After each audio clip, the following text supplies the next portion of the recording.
계시다가 잠깐 또 오셨어요. 우리 반가운 얼굴 한번 인사하시죠. 우리 장길수 권사님. 야, 하도 오래돼서 이런 거. 자, 맨 뒤에 계신 한번 이런 인사하시죠. 예. 지난주에 오셨는데 제가 눈이 나빠서 못 봤어요. 그래가지고 왜 소개 안 했냐고 저를 그러시더라고요. 그래서 그러진 않았는데 제가 소개시키고 싶은 마음이 들었어요. 갑자기. 그래서 또 오늘 반가운 얼굴도 많이 있는데 아마 소개하는 걸 원하시지 않으신 것 같아요. 그래서 다음에 소개하기라고요. 좀 덥죠? 예. 저희가 이게 좀 시원하게 하려고요. 어제 저녁에 에어컨을 틀었거든요. 어제 오후부터 이렇게 식히려고 했는데 저녁에 에어컨이 나가더라고요. 너무 미리 틀어놔가지고 저녁 아마 에어컨이 고장이 났습니다. 근데 괜찮아요. 여러분 주보 같은 걸로 이렇게 손 하셔도 상관없어요. 저는 아무 상관없이 할 테니까요. 열심히 부채질 하시고요. 미끼는 성령의 바람이, 시원한 바람이 불어와서 여러분을 시원하게 할 줄로 믿습니다. 예, 기도하시면서 함께 하나님 말씀 듣길 원합니다. 기도하겠습니다. 하나님, 이제 주의 말씀을 듣겠습니다.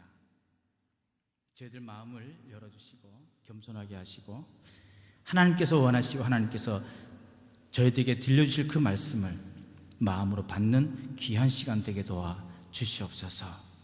저는 자신이 연약하고 부족합니다. 그러나 주께서 힘주셔서 주의 말씀을 전하게 하시고 겸손하고 두려운 마음으로 하지만 하나님의 말씀을 대언하는 그런 담대함을 허락하여 주옵소서. 성령께서 처음부터 끝까지 함께 하실 걸 믿사옵고 예수 그리스도 이름으로 간절히 기도합니다. 아멘. 계속해서 제자들의 삶에 대해서 함께 저희들 은혜 받고 있습니다. 제자들, 하나님 나라를 향해 가는 하나님의 사람들, 어떻게 살아야 할 것인가, 또 어떻게 우리가 제자로서의 그런 삶을 살아갈 것인가를 함께 묵상하고 있는데요. 오늘 본문은 특별히 예수님께서 예루살렘을 향한 마지막 여행의 첫 번째 걸음을 내디디면서 제자들에게 교훈 주시는 그런 말씀입니다. 오늘 본문 첫 절 보시면 51절 보시면 예수께서 승천하실 기약이 차감해 예루살렘을 향하여 올라가기로 굳게 결심하셨다라고 되어 있습니다.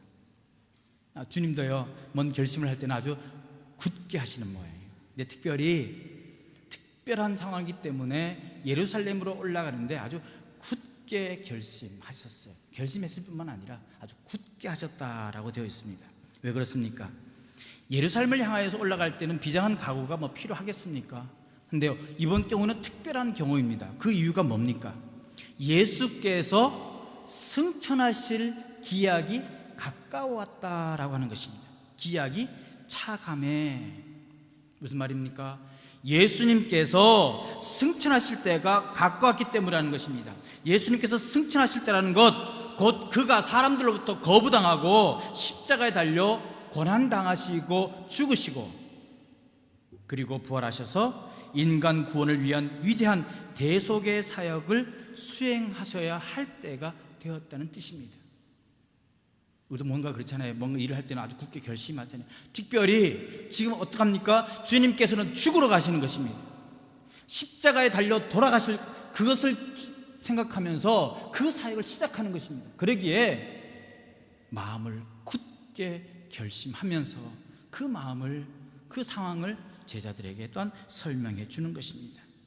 굳은 결심을 하시며 예루살렘으로 올라가시는 길에서 주님께서는 이 세상에 남겨질 제자들에게 이렇게 살아야 할 것이다, 제자로서의 삶을 오늘 본문을 통해서 몇 가지 말씀해 주고 계십니다. 첫 번째는 세상이 그리스도를 거부할 것이다 라고 하는 것입니다. 예수님께서는 마지막 예루살렘의 길을 사마리아를 거쳐 가시기로 했습니다. 그래서 본문에 보시면 52절에 사자들을 앞서 보내셔서 주님께서 가시는 그 여행길을 준비하도록 하십니다. 근데 사람들을 보내시지 않고요, 사자를 보내셨다라고 했습니다. 사자라는 말은 무슨 말입니까? 그 여행길을 준비하기 위해서 미리 가는 사람들이죠. 지금 누구죠? 박근혜 대통령께서 방중하시고 돌아오셨잖아요. 근데 방중하실 때 혼자 가나요? 안 그렇죠. 미리 가서 뭐 해요? 다 길을 닦습니다. 다 회의도 준비하고요. 먼저 다 할 건 다 해놔요. 그리고 가서 기자회견만 하는 거예요. 그런 거 아니겠어요?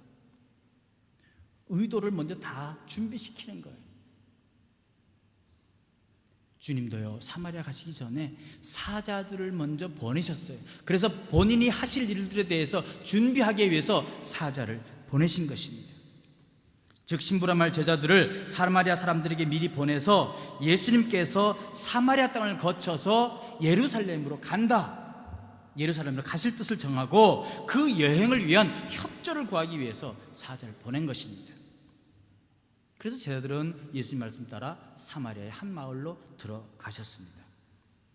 근데 무슨 일이 일어났습니까? 53절 보십시오.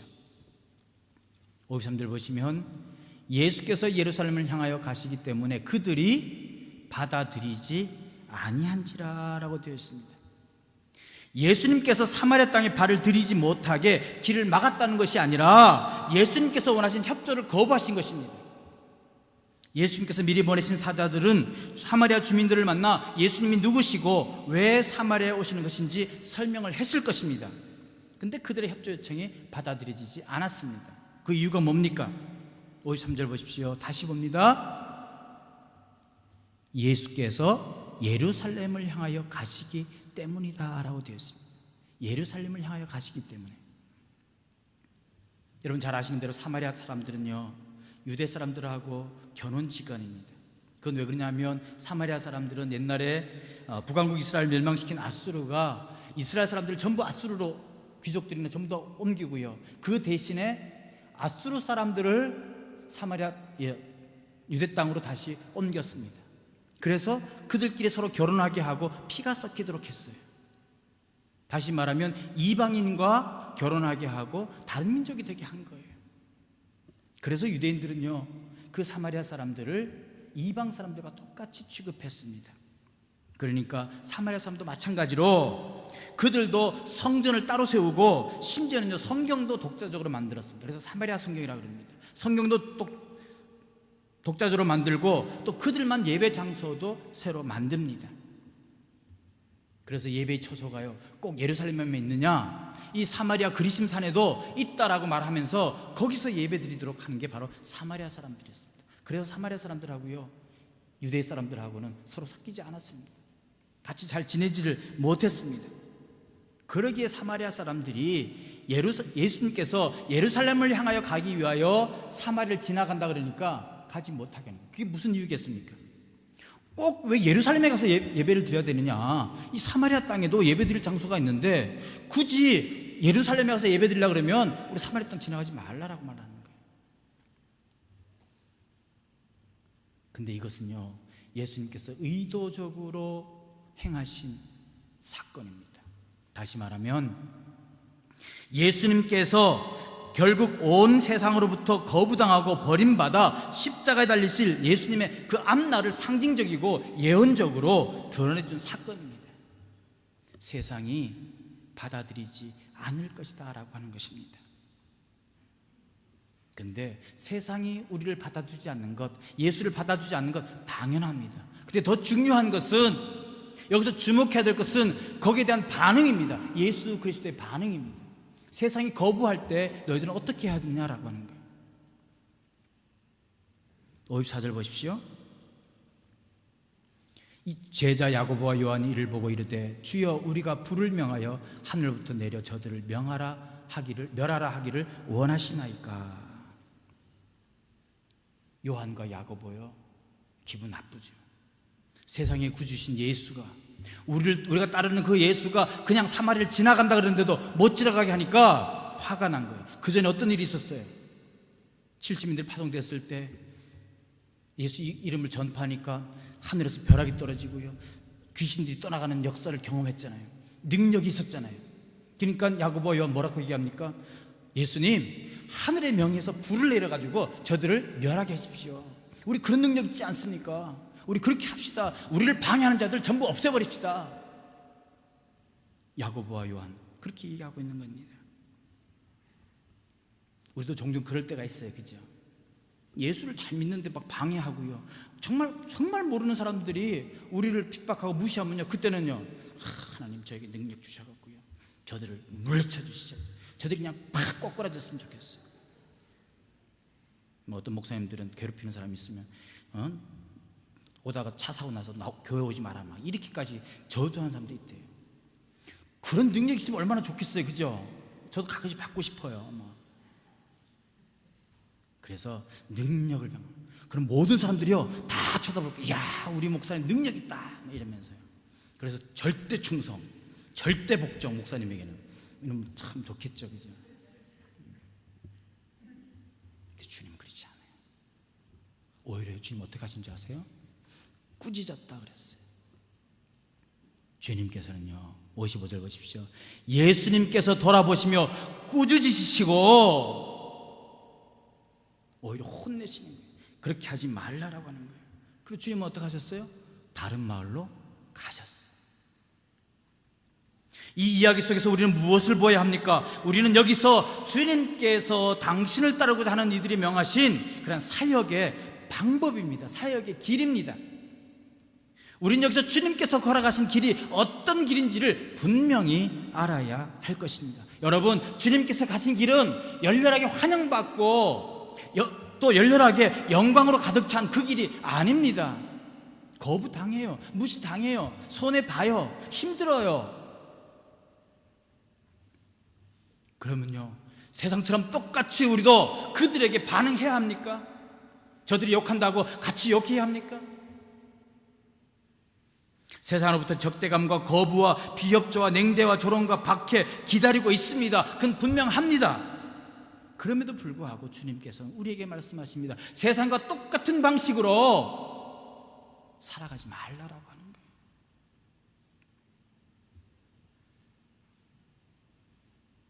종종 예수 믿는 사람들도요, 힘을 가져야 된다고 얘기를 해요.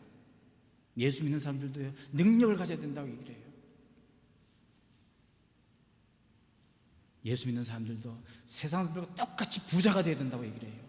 높은 자리에 올라가야 된다고 얘기를 해요. 그리고 하나님을 대적하는 자들을 향해서 멸해야 된다라고 그렇게 주장하는 사람들이 있습니다.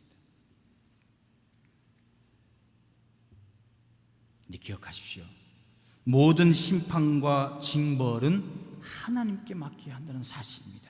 예수 그리스도를 거부하고 그를 통해 복음과 구원의 손길을 내미시는 하나님을 거역하는 죄에 대한 책임 하나님이 물으실 거예요. 우리가 하는 게 아니에요. 우리는 판단하는 게 아닙니다. 우리는 정죄하는 게 아닙니다. 하나님의 소관이에요. 그래서 주님께서 말씀하시는 거예요. 그렇게 하지 말라라고. 내가 능력이 없어서 그렇게 하겠느냐?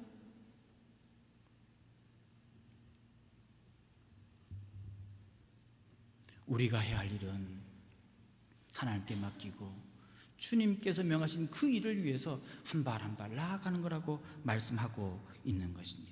주님과 함께 길을 간다고 하면서 주님의 방식으로 가지 않고 내 방식대로 가서는 안 됩니다. 주의 일을 한다고 하면서 주님께서 기뻐하지 않으실 방법을 동원해서는 안 된다는 것입니다. 주님께서 명하신 사역을 내 감정과 내 판단에 따라서 행해서는 안 된다는 이야기입니다. 주님께서 행하신 모양대로 행한 후 그 결과는 하나님께 맡겨야 하는 것입니다.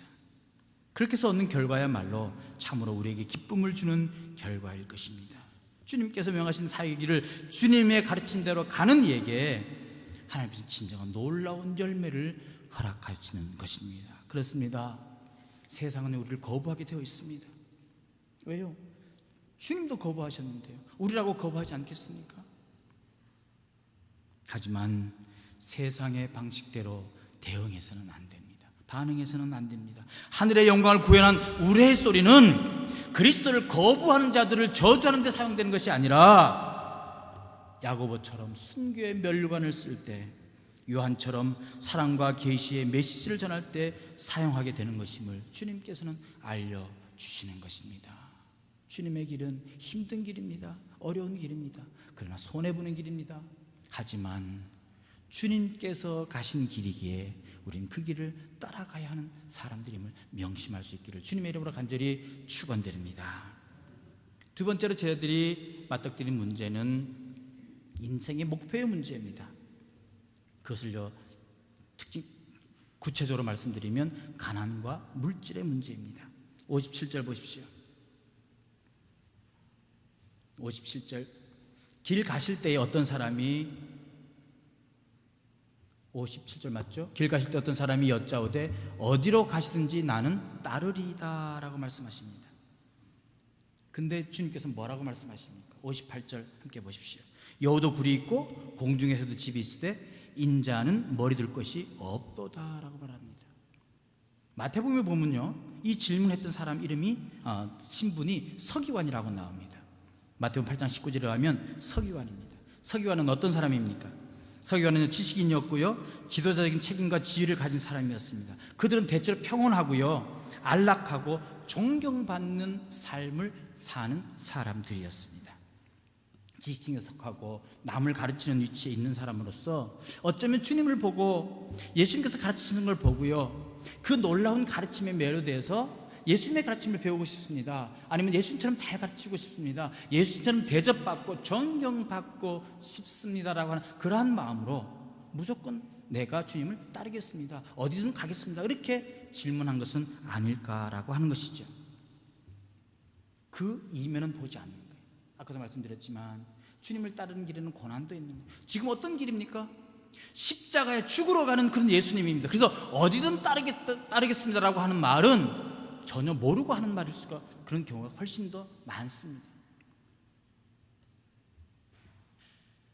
예수님께서 바로 그것을 아셨기에 예수님께서는 그 서기관이 십자가는 고사하고 하룻밤 불편한 잠자리조차도 견디지 못할 것을 미리 아셨기에 그래서 이렇게 대답하시는 거예요. 여우도 굴이 있고 공중에 새도 집이 있으되 인자는 머리 둘 것이 없다라고 말씀하는 거예요. 대접받는 것, 영광받는 것, 물질 갖는 것, 부자 되는 것, 그거하고 나하고는 상관이 없다라고 하는 거예요. 어쩌면 이건 결코 주님께서 푸념을 하는 것이 아니라 주님을 따르는 일에 대한 어려움과 고난, 그리고 가난에 관한 문제를 새겨주고자 함이 아니었는가라고 생각이 됩니다. 예수님은 따르겠다는 제자들에게 말씀하시기를 네가 나를 따르겠다는 것, 선생인 나도 이 세상에 있을 곳이 없는데 너 또한 그렇게 하겠느냐라고 하는 그런 말씀입니다.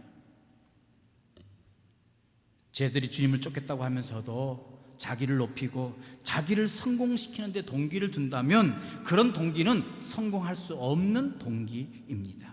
주님을 쫓는 동기가 이기적인 목적과 세상적인 야망을 달성하고 주님을 이용해서 세상적인 욕구를 충족해 본다면 그 사람의 동기는 성공할 수 없다는 것입니다. 주님을 쫓는 동기는 하나님을 높이고 성공시키는 데 두어야지, 그래야 바르게 쫓는 길이 된다라고 하는 사실입니다. 주님 때문에 높아지고 주님 때문에 주님을 이용해서 부자가 된다는 것, 그것은 올바른 동기가 아니다라고 하는 거예요. 이 서기관 예수님을 통해서 자기가 좀 높아지려고 하는 거예요.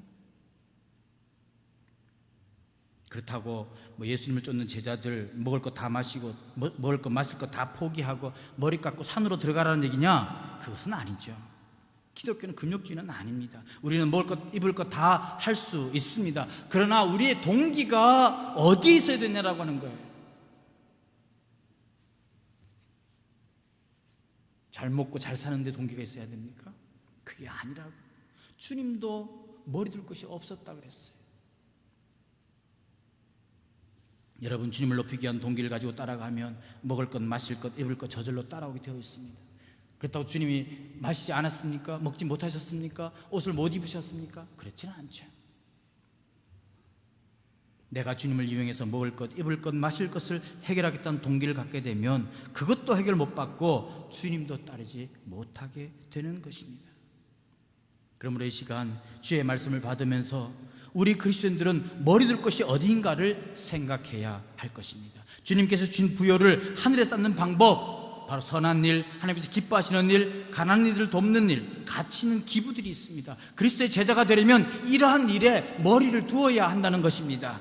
결국 문제는 올바른 제자의 삶의 목표가 있어야 된다고 하는 사실입니다. 여러분, 예수를 믿는 목적이 무엇입니까? 목표가 무엇입니까? 예수를 쫓는 것 아니겠습니까? 예수를 닮는 것 아니겠어요? 우리의 궁극적인 삶의 목표는 예수님을 원형으로 삼아 담는 것입니다. 우리는 예수님을 원형으로 한 모형이 되어야 합니다. 예수님을 닮아야 합니다. 작은 예수가 되어야 합니다. 예수로 살아가야 합니다. 우리의 언행심사나 우리의 욕망이나 동기나 소원 등 모든 면에서 예수님의 형상을 닮아가겠다는 목표를 가져야 하는 것이죠. 이 목표가 좋은 목표이고 우리 인간이 가질 수 있는 최고의 목표일 것입니다. 수많은 사람들이요, 부수적인 목표를 세우려고 집착하며 살아가고 있습니다. 세상 사람들이 이런 질문을 가끔씩 해봅니다. 왜 공부하십니까? 그러면 좋은 대학 가려고요. 왜 좋은 대학 가려고 합니까? 좋은 직장 얻으려고요. 좋은 직장 왜 얻으십니까? 돈 벌려고요. 왜 돈 버십니까? 뭐 하라고요? 잘 살려고요.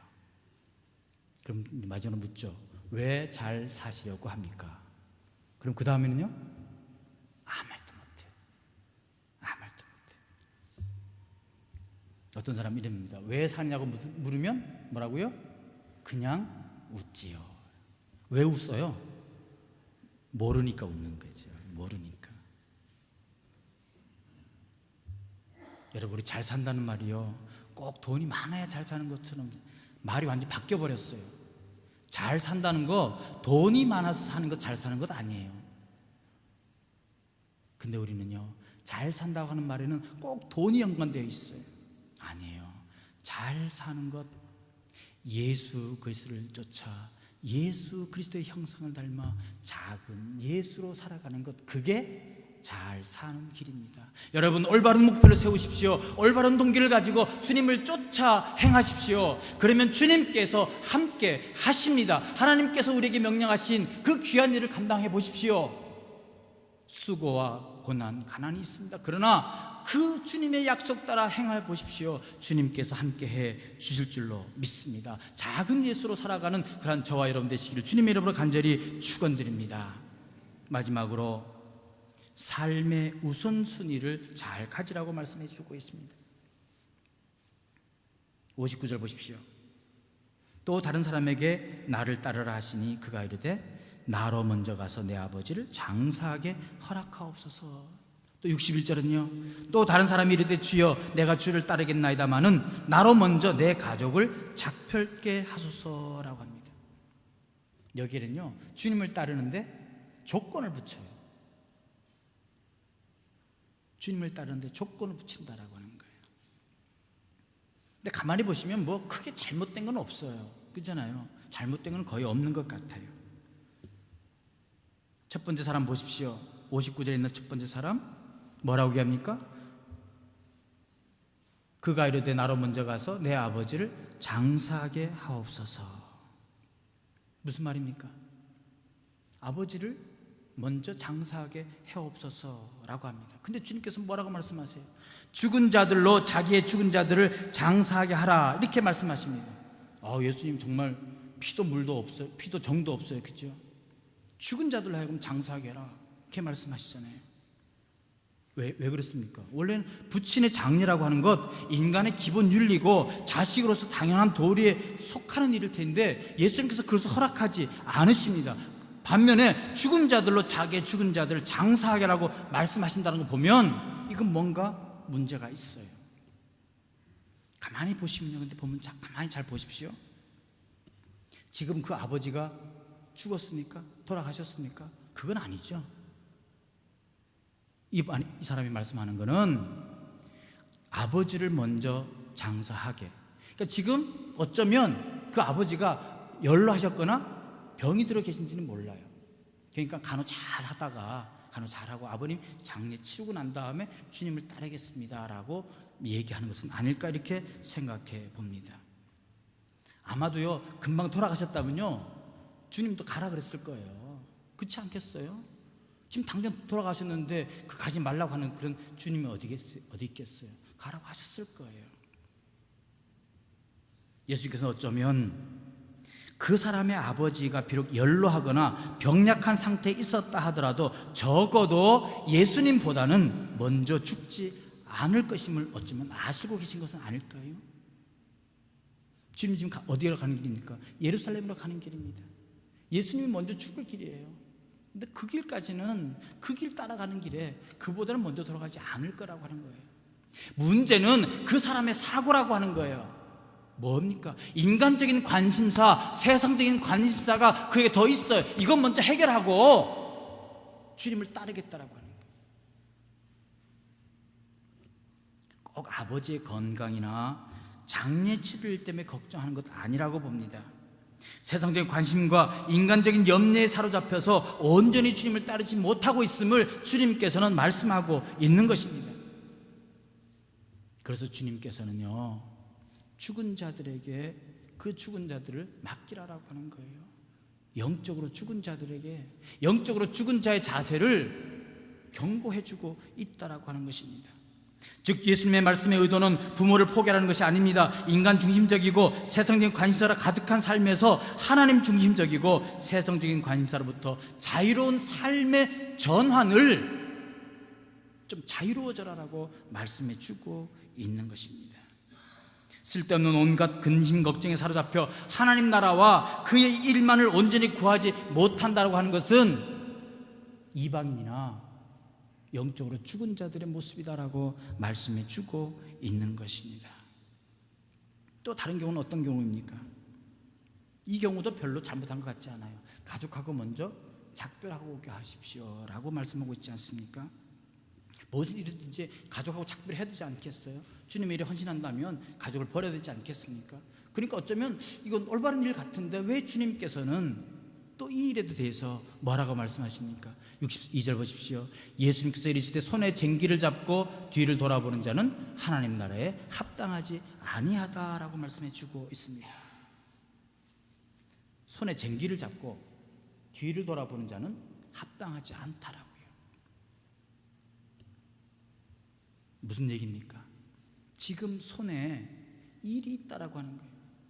너가 지금 주님의 일을 따르고 있지 않느냐? 근데 그 일을 중단하고 뒤를 돌아보겠느냐라고 하는 거예요.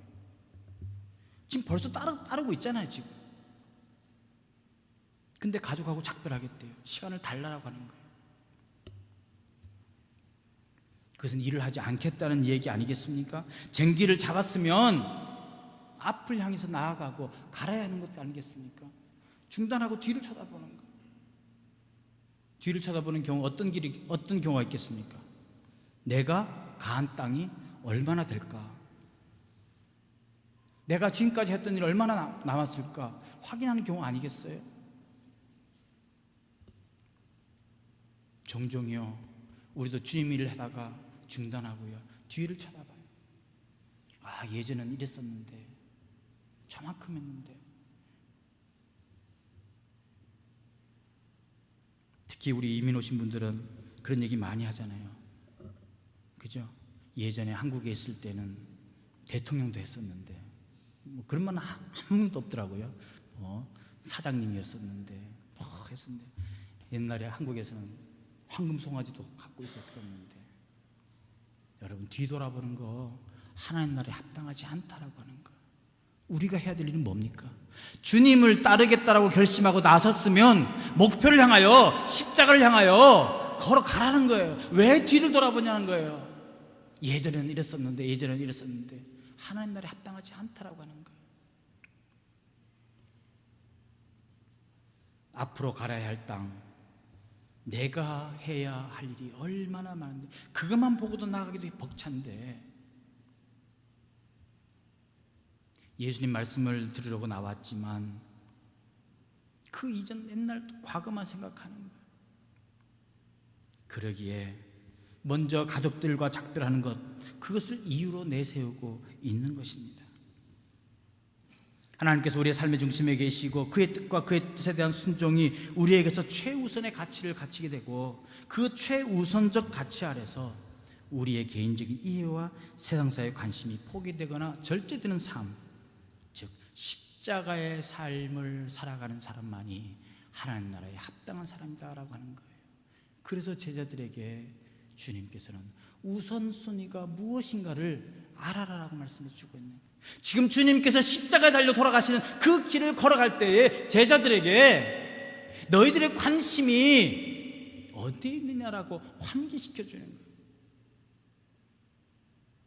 여러분 주님의 가신 길을 걸어가는 믿음의 동지들 아니겠습니까? 그렇다면 십자가만 바라보십시오. 앞만을 버리십시오. 최우선순위가 무엇인지를 기억하십시오. 먼저 그의 나라와 그의 의를 구하라고 하신 그 주님의 말씀을 기억하십시오. 그것이 하나님 나라에 합당한 자의 모습일 것입니다.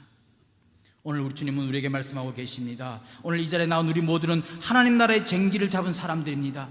더 이상 뒤를 돌아보거나 머뭇거리는 사람 한 사람도 없이 모두가 앞을 향해 열심히 일하며 믿음의 삶을 살아가는 저와 여러분 되시길 주님의 이름으로 간절히 축원을 드립니다. 말씀을 정리합니다. 오늘 본문 속에서 말하는 예수님 따르는 사람은 어떤 사람입니까? 세상이 그리스도를 거부하는 것 아는 사람입니다. 그렇다고 해서 세상 사람들과 똑같이 반응하는 것이 아니라 희생하고 헌신하고 손해보면서 주님의 방식대로 나아가는 사, 그게 하나님의 사람입니다. 그리고 우리의 머리둘 것이 어딘가를 생각하며 하늘의 보물을 쌓아야 할 것입니다. 자기를 부인하고 자기 십자가를 지며 고난과 헌신과 섬김과 희생의 삶을 각오하는 삶의 올바른 목표, 잘 살아야 할 것입니다. 그리고 세상 염려를 하나님께 맡기고 하나님 나라 일을 최우선순위를 들고 지난 날을 돌아보지 아니하고 자만에 빠지지 않고 계속해서 앞을 향해서 걸어가시는, 그래서 믿음으로 승리하시는 저와 여러분 되시기를 주님의 이름으로 간절히 축원드립니다. 기도하겠습니다.